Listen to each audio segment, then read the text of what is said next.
Hello guys. आज हम बात करेंगे ऑपरेटर्स की। ऑपरेटर की हेल्प से आप कोई भी मैथमेटिकल या लॉजिकल फंक्शन परफॉर्म कर सकते हो। मैथमेटिकल आपका जैसे 2 + 2 4, 5 + 10 15। लॉजिकल हो गया, जैसे मान लो आपको कोई नंबर निकालना है कि वो 5 से 15 के बीच में है या नहीं है। तो आप क्या चेक करोगे कि वो 5 से बड़ा होना चाहिए और 15 से छोटा होना चाहिए। बेसिकली आप 2 कंडीशन एक साथ चेक कर रहे हो। जैसे मान लो हम जीमेल में लॉगिन करते हैं तो हमसे क्या-क्या माँगता है, यूज़र नेम और पासवर्ड। तो आपका यूज़र नेम भी मैच होना चाहिए और पासवर्ड भी मैच होना चाहिए। तो जहाँ पर एक से ज़्यादा लॉजिकल ऑपरेशंस करेक्ट होने चाहिए, वहाँ पर हम लॉजिकल ऑपरेटर्स का यूज़ करते हैं। सी हमें काफ़ी सारे ऑपरेटर्स प्रोवाइड करता है। जैसे आपके अरिथमेटिक ऑपरेटर्स हो गए, प्लस, माइनस, मल्टीप्लाई, डिवाइड, जो भी आपको मैथ के ऑपरेशन करने के लिए ज़रूरत होते हैं, उन सारे ऑपरेटर्स को हम कहते हैं अरिथमेटिक ऑपरेटर्स। आपके हो गए असाइनमेंट ऑपरेटर्स, जैसे हम वैल्यू असाइन कर रहे थे। जैसे हम कह रहे थे कि ए की वैल्यू 10 है, बी की वैल्यू 20 है, कुछ भी वैल्यू असाइन करने के लिए। इसके अलावा सी हमें कुछ कंपोजिट ऑपरेटर्स भी देता है, जिनकी हेल्प से हम असाइनमेंट का कोड छोटा कर सकते हैं। जैसे हमें मान लो लिखना हो a = a + b, तो उसको हम ऐसे लिखते हैं a + = b। फिर आपके आते हैं रिलेशनल ऑपरेटर्स, जब आपको किसी 2 नंबर के बीच में रिलेशन निकालना हो, जैसे कि मान लो 10 20 से बड़ा है या छोटा है, एक नंबर दूसरे से बड़ा है या छोटा है। तो कोई भी रिलेशन निकालना हो, greater than, less than, equal to, not equal to, तो इस टाइप के ऑपरेटर्स आते हैं आपके रिलेशनल ऑपरेटर्स के अंडर। इसके बाद आते हैं आपके लॉजिकल ऑपरेटर्स, जो हमने डिस्कस किया था कि जहाँ पर एक से ज़्यादा कंडीशंस को आपको इवैल्यूएट करना होता है कि ये कंडीशन ट्रू होगी या फ़ॉल्स होगी, तो उसके बेसिस में कुछ डिसीजन लूँगा। तो उस टाइप के ऑपरेटर्स आते हैं लॉजिकल ऑपरेटर्स के अंडर। उसके बाद आते हैं आपके bitwise operators. Basically bitwise operators आपके बिट्स पर काम करते हैं। बिट्स का मतलब है 0 और 1। तो इसके बारे में हम जब बिटवाइज़ ऑपरेटर को डिटेल में डिस्कस करेंगे, तब फर्दर डिस्कस कर लेंगे। उसके बाद आता है आपका ternary operator. Ternary operator basically क्या है, आपका इफ एल्स जो हम लिखते हैं कोड, उसको शॉर्ट फॉर्म में लिखने का तरीका है, कोड को छोटा करने का। और उसके अलावा भी आपके कुछ मिसलेनियस ऑपरेटर्स होते हैं। जैसे हमने देखा था एंड, स्कैनफ के टाइम पे हम एंड लगाते हैं ना, एड्रेस ऑफ ऑपरेटर। इसी तरह आपका स्टार होता है, जिसे कहते हैं हम वैल्यू ऑफ ऑपरेटर। उसी तरह साइज़ ऑफ, कोमा, और भी कई तरह के ऑपरेटर होते हैं, जिनके बारे में हम आगे डिस्कस करेंगे। तो सबसे पहले हम अरिथमेटिक ऑपरेटर को डिस्कस कर लेते हैं। अरिथमेटिक ऑपरेटर जैसे मैंने कहा था, आपके क्या-क्या होते हैं, प्लस। प्लस मतलब एडिशन करने के लिए। तो यहाँ पर मान लो आपका a 20 है, b 10 है, तो a + b 20 + 10 30। इसी तरह आपका माइनस ऑपरेटर होगा सब्ट्रैक्शन करने के लिए, a - b 20 - 10 = 10। मल्टीप्लाई, मल्टीप्लाई करने के लिए, डिवाइड, डिवाइड करने के लिए। मॉड्यूलस, ये इंपॉर्टेंट ऑपरेटर है। ये क्या होता है, आपका रिमाइंडर। जैसे आप जब मान लो a मॉड्यूलस b लिखते हो, तो a को डिवाइड किया आपने b से, 20 को 10 से डिवाइड किया, उसके बाद जो आपका रिमाइंडर आएगा, वो मॉड्यूलस ऑपरेटर का आउटपुट होता है। जैसे हम 20 को 10 से डिवाइड करेंगे तो हमारा रिमाइंडर कितना बचेगा, 0। तो इस केस में 0 होगा, पर आपका यही a 21 होता और आप डिवाइड करते तो आपका रिमाइंडर कितना बचता, 1। तो मॉड्यूलस ऑपरेटर का आउटपुट उस केस में हो जाता 1। तो आपका मॉड्यूलस ऑपरेटर देता है बेसिकली रिमाइंडर। a को डिवाइड करो b से, उसके बाद जो रिमाइंडर बचे वो मॉड्यूलस ऑपरेटर का आउटपुट होता है। इसके अलावा आपके इंक्रीमेंट और डिक्रीमेंट ऑपरेटर होते हैं, जो कि इंक्रीमेंट 2 प्लस और डिक्रीमेंट 2 माइनस से इंडिकेट होता है। ये बेसिकली क्या है, शॉर्टकट है। आपको 1 से जब प्लस करना होता है तो प्लस प्लस कर दो, और 1 से माइनस करना होता है तो माइनस माइनस कर दो। शॉर्टकट ऑपरेटर्स हैं ये बेसिकली। तो इन सब अरिथमेटिक ऑपरेटर्स का अब हम VS कोड में एक प्रोग्राम देख लेते हैं। तो यहाँ पर VS कोड में मैंने एक प्रोग्राम लिख रखा है। यहाँ पर मैंने सबसे पहले क्या लिया है, 3 वेरिएबल लिए हैं, ए, बी और सी। ए को 20 वैल्यू असाइन किया है, बी को 10 वैल्यू असाइन किया है, और सी में क्या है, मैं जो भी हमारे अरिथमेटिक ऑपरेटर्स के रिजल्ट होंगे उसको स्टोर करूँगा। तो सबसे पहले मैंने यहाँ पर क्या किया है, एडिशन। ए और बी का जो एडिशन हो वो सी में स्टोर कर दे और उसको प्रिंट करा लिया। इस तरह मैंने सब्ट्रैक्शन किया है, मल्टीप्लिकेशन किया है, डिवाइड किया है, मॉड्यूलस ऑपरेटर का यूज़ किया है, इंक्रीमेंट ऑपरेटर का किया है और डिक्रीमेंट ऑपरेटर का किया है। तो अभी हम देख लेते हैं इनका आउटपुट क्या आना चाहिए। बेसिकली एडिशन में क्या आना चाहिए, 30। सब्ट्रैक्शन में क्या आना चाहिए, 10। मल्टीप्लाई में क्या आना चाहिए, 20 × 10 200। डिवाइड में क्या आना चाहिए, 20/10 2। मॉड्यूलस में क्या आना चाहिए, 20/10 0, रिमाइंडर बचेगा तो आउटपुट 0। इंक्रीमेंट में क्या हो जाना चाहिए, a प्लस प्लस, यानी a को 1 से इंक्रीमेंट कर दो, 20 + 1 21। मैंने यहाँ पर फिर से a की वैल्यू 20 कर दी है, और उसके बाद मैंने a माइनस माइनस किया, यानी 20 को 1 से डिक्रीमेंट कर दो, 19। तो मेरा आउटपुट क्या आना चाहिए, 19। तो अब इसको हम रन करके देख लेते हैं।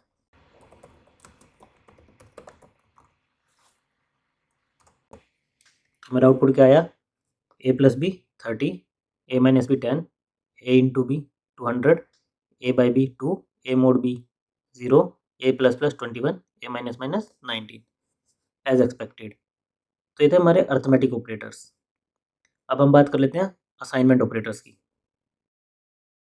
तो बेसिकली असाइनमेंट ऑपरेटर्स आपके क्या होते हैं, या तो वैल्यू असाइन करने के लिए यूज़ होते हैं, जैसे कि हम ए में 10 की वैल्यू असाइन कर दें, ए में 20 की वैल्यू असाइन कर दें, वैल्यू असाइन के लिए यूज़ होते हैं, या फिर आपके शॉर्टकट की तरह। जैसे मान लो मुझे लिखना है A equal to A plus B, तो मैं उसको कैसे लिख सकता हूँ, A plus equal to B.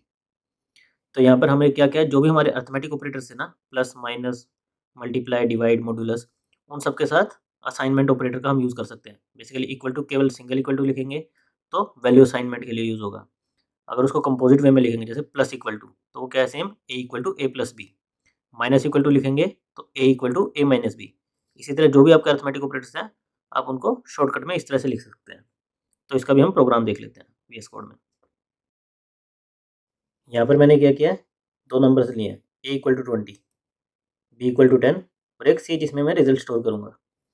तो नॉर्मली हम कैसे लिखते हैं, C equal to A plus B. मान लो मुझे सी में दोनों का सम चाहिए, तो मैं लिखूँगा C equal to A plus B. तो मेरी ए की वैल्यू इस टाइम क्या हो जाएगी, 20, बी की वैल्यू क्या हो जाएगी 10 और सी की वैल्यू क्या हो जाएगी, तीनों का सम 30।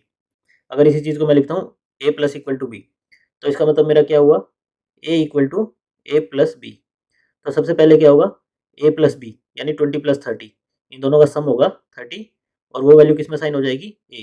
तो अब मेरा अपडेट क्या हो जाना चाहिए, ए की वैल्यू 30 हो जानी चाहिए और बी की वैल्यू 10 रहनी चाहिए। तो यहाँ पर मैंने उनकी वैल्यू प्रिंट करा ली है। इसी तरह मैंने ये किया है, अब फिर से मैंने ए को 20 और बी को 10 असाइन कर दिया। इस बार मैंने लिखा है B plus equal to A. इसका क्या मतलब है, B equal to B plus A.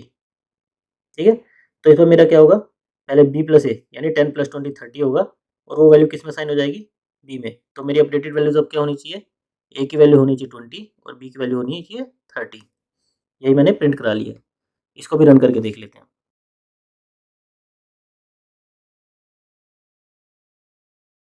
तो यहाँ पर पहले मेरी ए की वैल्यू क्या थी 20, बी की 10, तो सी की वैल्यू क्या आ गई है 30, दोनों का सम, फर्स्ट प्रिंट स्टेटमेंट। उसके बाद मैंने क्या किया था, A plus equal to B, A plus equal to B ये लिखा था ना, और इसका मतलब क्या था, A equal to A plus B, A equal to A plus B. तो मेरा क्या हो गया, 20 प्लस 10 30, तो ए की वैल्यू हो गई 30 और बी की वैल्यू रह गई 10, जो कि ये आउटपुट है। उसके बाद मैंने लिखा था B plus equal to A, यानी कि B equal to B plus A. तो मेरा क्या होता, 10 प्लस 20 30 होती है और ये वैल्यू किस में साइन हो जाती है, बी में। तो अब मेरी देखो बी की वैल्यू अपडेट हो गई है 30 पे, ए की वैल्यू वही है 20। तो जैसे हमने यहाँ पर प्लस इक्वल टू का यूज़ किया, ऐसे हम multiply equal to, divide equal to, module equal to, किसी भी अरिथमेटिक ऑपरेटर का इस तरह से शॉर्ट फॉर्म में यूज़ कर सकते हैं। तो इसको आप अपने एंड पे प्रैक्टिस कर सकते हैं। अब हम देख लेते हैं रिलेशनल ऑपरेटर्स। रिलेशनल ऑपरेटर्स जैसे कि मैं बता रहा था, हमारे किसी भी रिलेशन को चेक करने के लिए यूज़ होते हैं, कि दो चीज़ों को कंपेयर करना हो, ये इक्वल है, अनइक्वल है, ग्रेटर देन है, लेस देन है। तो इन चीज़ों के लिए हम रिलेशनल ऑपरेटर्स का यूज़ करते हैं। बेसिकली इसी में 6 टाइप के रिलेशनल ऑपरेटर्स हैं। आपका पहला है डबल इक्वल टू। ये किस लिए काम आता है, दो चीज़ों को इक्वालिटी के लिए कंपेयर करने के लिए, ये दोनों ही चीज़ें इक्वल है या नहीं है। जैसे यहाँ पर ए की वैल्यू 20 है, बी की वैल्यू 10 है, तो इसका ए इक्वल टू बी का मतलब हो गया 20 इक्वल टू 10 है या नहीं है। क्योंकि ये इक्वल नहीं है, तो इस केस में हमें आउटपुट क्या मिलेगा, 0, यानी कि फॉल्स। सी में फॉल्स को हम रिप्रेजेंट करते हैं 0 से और ट्रू को रिप्रेजेंट करते हैं 1 से। इसी की तरह अगर मैं ये कंपेयर करता 20 इक्वल टू 20, तो क्योंकि ये इक्वल है तो मुझे आउटपुट मिलता 1। तो इक्वालिटी के लिए हम डबल इक्वल टू का यूज़ करते हैं। इसका काउंटर पार्ट क्या होता है, नॉट इक्वल टू। बेसिकली क्या होता है, अगर मैं ये चेक करता 20 नॉट इक्वल टू 10, क्योंकि ये इक्वल नहीं है तो इसके से मेरा आउटपुट आता 1, और 20 नॉट इक्वल टू 20 चेक करता, क्योंकि ये इक्वल थे और मैं चेक कर रहा हूँ नॉट इक्वल टू, तो इसके में आउटपुट आता 0। इसी तरह जब अगर मैं ग्रेटर देन का यूज़ करता हूँ 20 ग्रेटर देन 10, तो इसके में आउटपुट आएगा 1। लेकिन 20 ग्रेटर देन 30 यूज़ करता हूँ, तो क्योंकि 20 30 से बड़ा नहीं है तो आउटपुट आएगा 0। Same for less than 20 less than 10, ये आएगा मेरा फॉल्स, और 20 लेस देन 30 इस केस में आ जाएगा ट्रू, क्योंकि 20 मेरा 30 से छोटा है। इसके साथ हमें क्या दिया है, greater than equal to and less than equal to. इसमें ये चेक करता है कि या तो ग्रेटर हो या इक्वल टू हो, कुछ भी हो तो ट्रू आउटपुट आएगा, अदरवाइज फॉल्स आउटपुट आएगा। जैसे यहाँ पर मैं एग्जांपल लूँ 20 ग्रेटर देन इक्वल टू 20, तो इस केस में क्या है, 20 से बड़ा तो नहीं है पर इक्वल टू है, तो इस केस में आउटपुट क्या आएगा मेरा 1 ट्रू। और इससे अगर मैं चेक करूँ 20 ग्रेटर देन इक्वल टू 21, तो 20 21 से छोटा भी है और इक्वल भी नहीं है, तो इस केस में मेरा आउटपुट क्या आएगा, फॉल्स 0।